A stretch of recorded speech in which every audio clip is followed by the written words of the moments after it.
नमस्कार दोस्तों। तो दोस्तों पिछले वीडियो में हमने बात की थी कि जिन व्यक्तियों के शरीर में कैल्शियम की कमी हो जाती है तो वो चूने के द्वारा अपने शरीर में कैल्शियम की कमी को कैसे पूरा कर सकते हैं। तो उस वीडियो में हमने बताया था कि चूना लगभग 70 बीमारियों में काम आता है। तो आज के वीडियो में हम डिटेल में बात करने वाले हैं कि वो कौन कौन सी बीमारियां हैं जिनमें हम चूने का प्रयोग कर सकते हैं और किस तरह से हम चूने का प्रयोग उसमें कर सकते हैं। देखिए, इसमें सबसे पहली बीमारी है पीलिया, जिसको कि हम जॉन्डिस बोलते हैं। तो उसमें चूने का जो चूना है जो बहुत अच्छा काम करता है। लेना कैसे है? जैसे मान लो किसी को पीलिया है तो उसको गन्ने के रस में गेहूं के दाने के बराबर चूना मिला करके लेना है। दूसरा, जो नपुंसकता की जो बीमारी है उसमें भी चूना बहुत अच्छा काम करता है। तो उसमें भी गेहूं के दाने के बराबर दूध को छोड़ करके, जैसे छाछ हो गई, दाल रोटी, दाल हो गई या फिर सब्जी हो गई या फिर पानी में किसी भी चीज में मिला करके ले सकते हैं, बस दूध में मिला करके नहीं लेना है। और लंबाई बढ़ाने के लिए भी हम चूने का प्रयोग कर सकते हैं। जैसे कोई छोटा बच्चा है जिसकी लंबाई कम बढ़ रही हो तो उसको भी चूना दिया जा सकता है। उसको ये दाल में मिला करके देना है। इससे पहले देखो, सबसे पहले एक और बात मैं आपको बता दूं कि जिनको पथरी की शिकायत पहले हुई है या फिर फिलहाल है वो चूने का उपयोग न करें। उससे पथरी की दिक्कत जो होगी बढ़ सकती है, इसलिए पथरी वाले चूने का प्रयोग न करें। तो हम बात कर रहे थे लंबाई बढ़ाने के लिए चूना काम में लिया जा सकता है। उसको दाल में मिला करके दे सकते हैं, गेहूं के दाने के बराबर। सभी बीमारियों में देना एक दिन में सिर्फ गेहूं के दाने के बराबर ही है, उससे ज्यादा चूना आपको नहीं देना है। अगला है स्मरण शक्ति, यानी कि जिसकी स्मरण शक्ति कमजोर है उसको भी ये दिया जा सकता है। और जैसे लंबाई, मान लो किसी छोटा बच्चा है, मान लो 21 वर्ष से कम है और जिसकी लंबाई अभी कम है तो उसको भी ये दिया जा सकता है, इससे लंबाई भी बढ़ती है। और जिन माताओं बहनों के मासिक चक्कर की कोई दिक्कत है, जैसे माताएं बहनें मान लो 40-45 साल की हो जाती हैं तो उनके बाद में उनमें जो मासिक चक्कर बंद हो जाता है, के बाद में उनमें कैल्शियम की जो कमी हो जाती है तो कैल्शियम की पूरी ये चूने से हो जाएगी।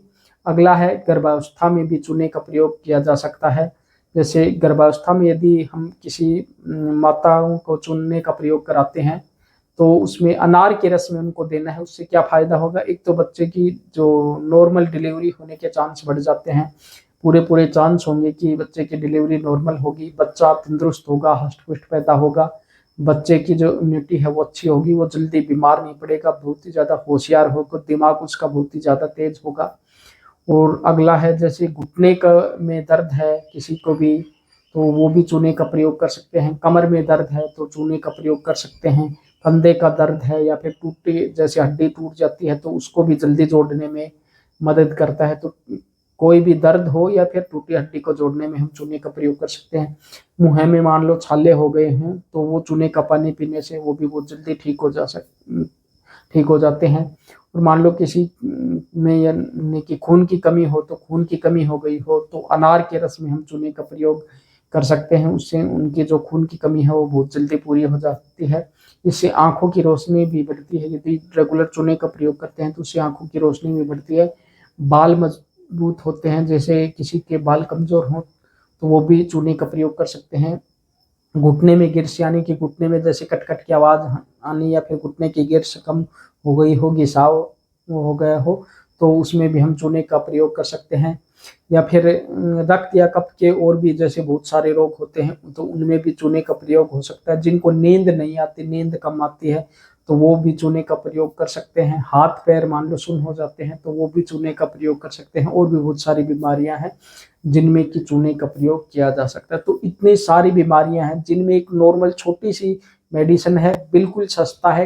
किसी भी जो पान बनाता है उस पर जाइए, पान बनाने वाली छोटी-सी पुड़िया आएगी, वो पुड़िया ले आए, उसमें गेहूँ के दाने के बराबर किसी भी चीज़ में मिला करके, दूध को छोड़ करके बाकी पानी वगैरह या फिर दाल वगैरह में किसी में मिला करके ले सकते हैं, छाछ वगैरह में, दही वगैरह में मिला करके ले सकते हैं।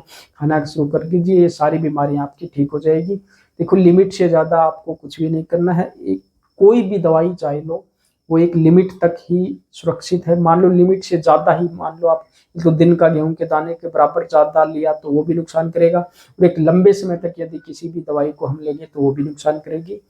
2-3 महीने तक आराम से, जब आपको लगे कि आपकी बीमारी में कुछ सुधार हो गया है तो आप बंद कर सकते हैं। लंबे टाइम तक कोई, फिर थोड़े बहुत दिन छोड़ दो फिर दोबारा ले लो, इस तरह से ले सकते हैं। लंबे टाइम तक कोई भी दवाई हमें नहीं लेनी चाहिए, ठीक है ना? तो इस हिसाब से हम चूने का प्रयोग कर सकते हैं। तो दोस्तों, आज की वीडियो में हमने जाना कि चूने का प्रयोग हम कहाँ-कहाँ कर सकते हैं, कौन-कौन सी बीमारियों में कैसे कर सकते हैं। तो आपका यदि कोई भी क्वेश्चन हो तो आप लोग हमें कमेंट बॉक्स में अवश्य पूछें, हम उसका जवाब आपको अवश्य देने की कोशिश करेंगे। तो यदि आपको वीडियो पसंद आई तो वीडियो को लाइक व शेयर अवश्य करें ताकि और लोग भी इसका फायदा उठा सकें। मिलते हैं अगले वीडियो में कुछ नई जानकारियों के साथ, तब तक बने रहेगा हमारे साथ। जय हिंद, वंदे मातरम।